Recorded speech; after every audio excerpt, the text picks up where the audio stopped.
Here are the 10 lessons I learned from basic SEAL training that hopefully will be of value to you as you move forward in life. Every morning in SEAL training, my instructors, who at the time were all Vietnam veterans, would show up in my barracks room, and the first thing they'd do was inspect my bed. If you did it right, the corners would be square, the covers would be pulled tight, the pillow centered just under the headboard, and the extra blanket folded neatly at the foot of the rack. It was a simple task, mundane at best, but every morning we were required to make our bed to perfection. It seemed a little ridiculous at the time, particularly in light of the fact that we were aspiring to be real warriors, tough, battle-hardened SEALs. But the wisdom of this simple act has been proven to me many times over. If you make your bed every morning, you will have accomplished the first task of the day. It will give you a small sense of pride, and it will encourage you to do another task, and another, and another.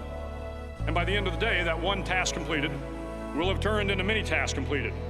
Making your bed will also reinforce the fact that the little things in life matter. If you can't do the little things right, you'll never be able to do the big things right. And if by chance you have a miserable day, you will come home to a bed that is made, that you made. And a made bed gives you encouragement that tomorrow will be better. So if you want to change the world, start off by making your bed. During SEAL training, the students are all broken down into boat crews. Each crew is 7 students, 3 on each side of a small rubber boat, and 1 coxswain to help guide the dinghy. Every day your boat crew forms up on the beach and is instructed to get through the surf zone and paddle several miles down the coast. In the winter, the surf off San Diego can get to be 8 to 10 feet high, and it is exceedingly difficult to paddle through the plunging surf unless everyone digs in. Every paddle must be synchronized to the stroke count of the coxswain. Everyone must exert equal effort, or the boat will turn against the wave and be unceremoniously dumped back on the beach. For the boat to make it to its destination, everyone must paddle. You can't change the world alone. You will need some help. And to truly get from your starting point to your destination takes friends, colleagues, the goodwill of strangers, and a strong coxswain to guide you. If you want to change the world, find someone to help you paddle.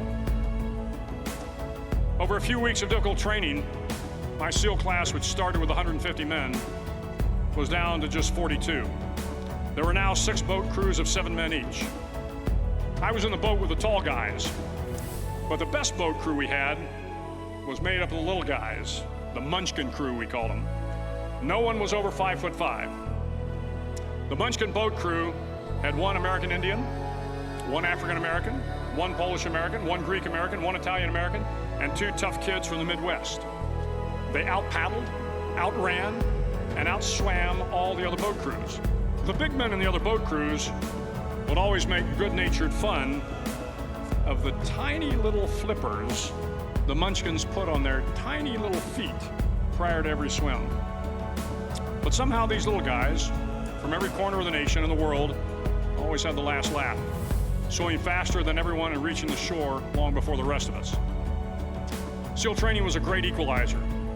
Nothing mattered but your will to succeed, not your color, not your ethnic background, not your education, not your social status.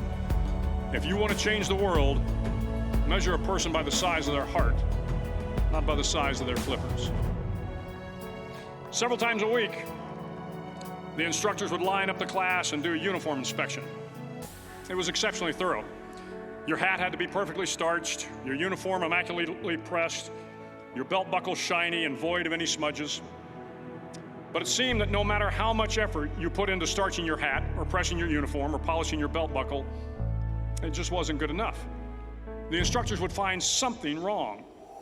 For failing the uniform inspection, the student had to run, fully clothed, into the surf zone, then wet from head to toe, roll around on the beach until every part of your body was covered with sand. The effect was known as sugar cookie. You stayed in the uniform the rest of the day, cold, wet, and sandy. There were many a student who just couldn't accept the fact that all their efforts were in vain, that no matter how hard they tried to get the uniform right, it went unappreciated.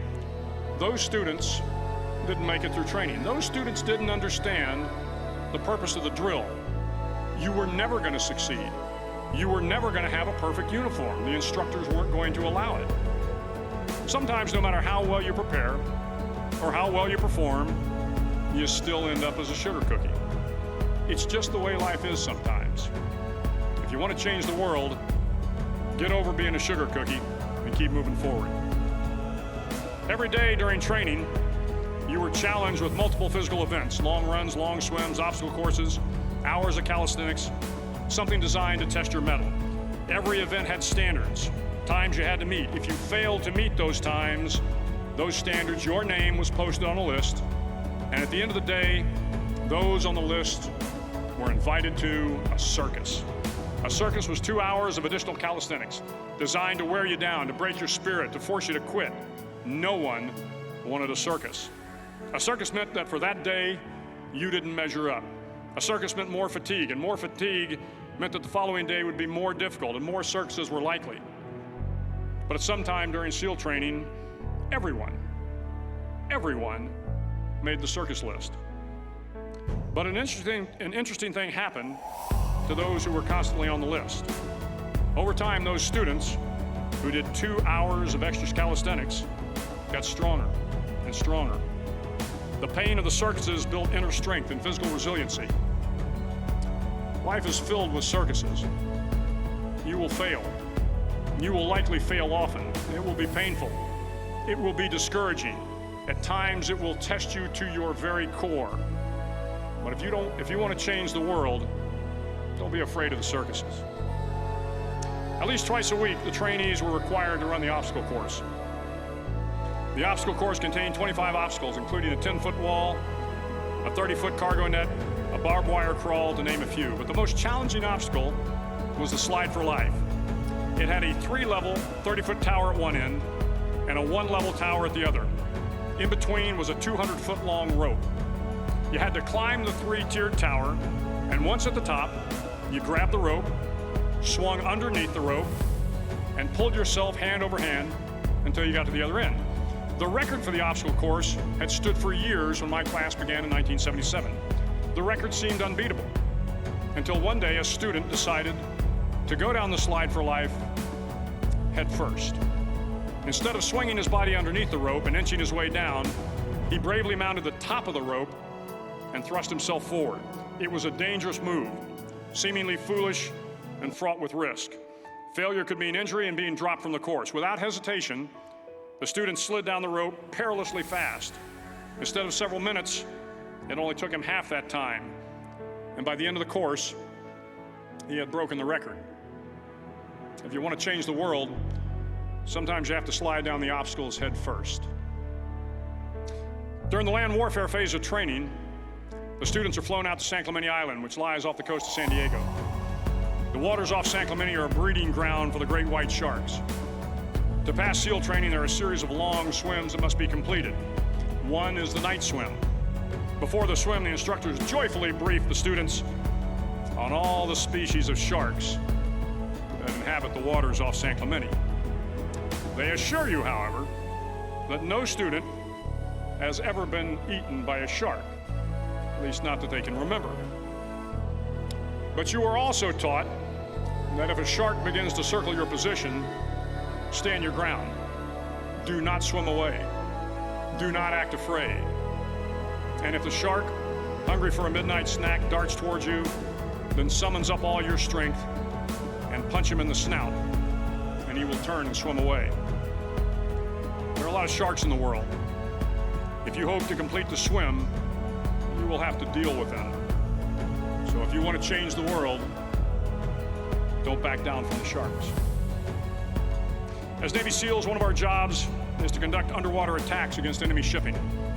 We practice this technique extensively during training. The ship attack mission is where a pair of SEAL divers is dropped off outside an enemy harbor and then swims well over 2 miles underwater, using nothing but a depth gauge and a compass to get to the target. During the entire swim, even well below the surface, there is some light that comes through. It is comforting to know that there is open water above you. But as you approach the ship, which is tied to a pier, the light begins to fade.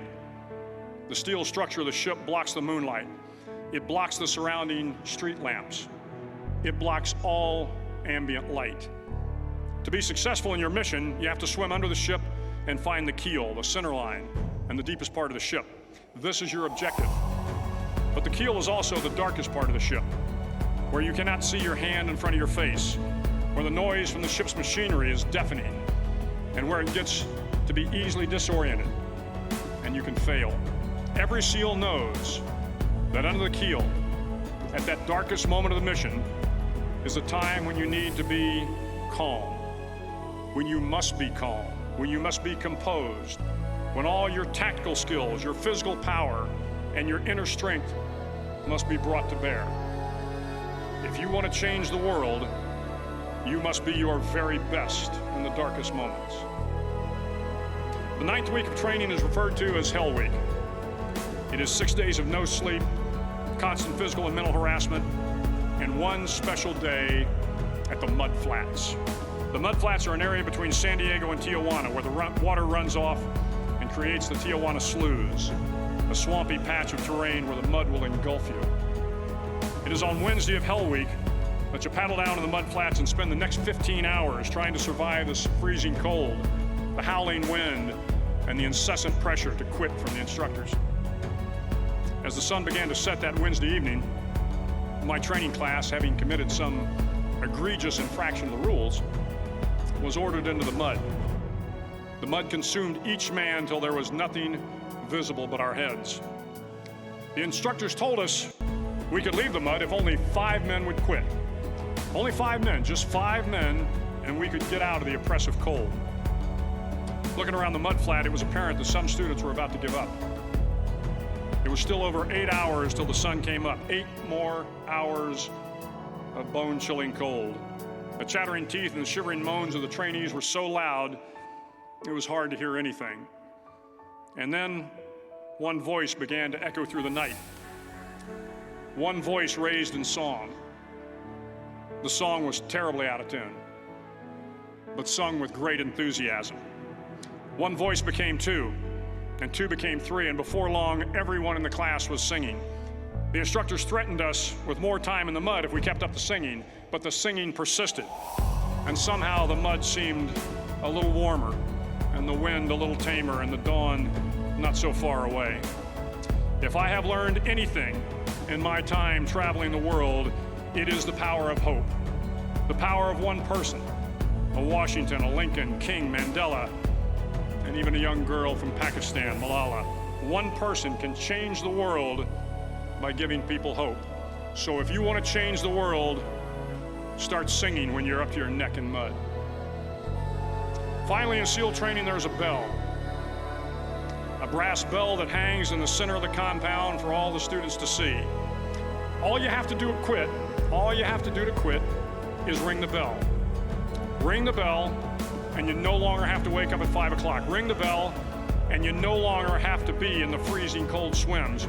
Ring the bell, and you no longer have to do the runs, the obstacle course, the PT, and you no longer have to endure the hardships of training. All you have to do is ring the bell to get out.